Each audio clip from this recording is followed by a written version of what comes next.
It is August 1914, and the Russian Empire has mobilized. Waiting across the border from Austro-Hungarian Galicia are 36 Russian corps and 24 cavalry divisions, roughly double the manpower the Austro-Hungarians can field. The Austro-Hungarian troops marching to meet them carry rifles that are outclassed in firing rate and ballistics. Their cavalry, deeply attached to the romance of the charge, stubbornly refuses to fight dismounted with their carbines.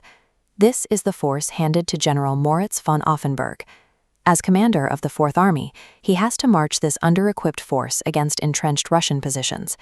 His high command offers only one tactical solution: attack. Austro-Hungarian doctrine dictates relentless frontal infantry charges, demanding that soldiers run directly into enemy artillery fire, regardless of the cost. Head-on collision with the Russian masses would mean total annihilation. To bypass the brute math of the battlefield, Auffenberg initiates a high-risk strategic gamble. His alternative is a maneuver known as a double-envelopment. Instead of hitting the Russian line straight on, he will strake the edges. This map shows the intended flow of the battle. The left jaw of the Austro-Hungarian force pushes north toward Zamość to swing around and cut off any Russian retreat. Simultaneously, the right jaw swings around the opposite side. The two flanks race to meet each other at the top of the arc. This movement creates a pocket in the center, near the town of Komarów. The Russian masses get squeezed into this contracting ring, surrounded and crushed. The survival of the Fourth Army hinges on perfect synchronization. If either jaw is delayed, the arc breaks, the trap fails, and the Austrians will be caught in the open. On August 26th, the left jaw executes the plan. Driven by bayonet charges from units like the 24th Landwehr, the left flank captures Zamość. But on the other side of the map, the right jaw's momentum suddenly stops at the village of Tarnawatka. The advancing Austrians have walked right into a peacetime Russian artillery range. The prominent ridgeline is already carved with deep, pre-dug target trenches, providing the Russians with perfect defensive cover. True to their rigid doctrine, the Austro-Hungarian command refuses to adapt. They hurl wave after wave of infantry in frontal assaults straight up the ridge into the fortified Russian guns. The cost is catastrophic. The Austrian 39th and 27th Divisions suffer 50% casualty rates, bleeding out on the muddy, grass-covered hillside. With the right jaw stuck at Tarnawatka, the geometry of the double envelopment is compromised.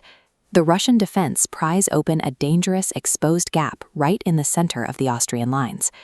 Because the right jaw cannot advance, the entire Austrian front line stretches to its breaking point, eventually fracturing down the middle. This break happens at Pukarzów, a landscape of dense forests and thick, blinding mud. The Russians immediately exploit the tear. Pouring through the gap in the dark, they execute a surprise flanking maneuver, ambushing the isolated Austrian 15th Division. Austrian logistics collapse. Heavy field guns are swallowed by the deep mud. Unable to move them, the crews abandon their artillery. The center is gone, and the right side is paralyzed. Russian masses are now pouring through the breach, beginning to envelop the very army that tried to trap them. On August 28th, a desperate last resort arrives on the battlefield. Archduke Joseph Ferdinand's army group crashes into the extreme right flank. To save the collapsing center, the Tyrolean Kaiserjäger receive orders to execute a frantic charge across a completely open field toward the Russian stronghold at Wasylów. Knowing any delay means destruction, the infantry do not wait for artillery cover fire. They surge forward in a ragged sprint. Reaching the Russian lines, they overrun the entrenched batteries in close combat. This action forces the Russians back and snaps the right jaw of the trap shut. This sacrifice of human life reverses the momentum of the battle, saving the broken center and finally sealing the double envelopment. Over the next 2 days, the Austro-Hungarian jaws squeeze inward. The Russian 19th Corps is violently compressed into a rapidly shrinking pocket around Komarów. The trap works.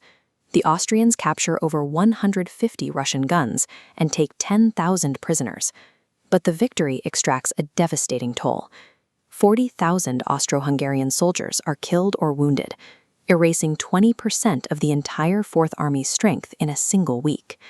Auffenberg's map room maneuver had been executed, but but only by liquidating the professional core of his army.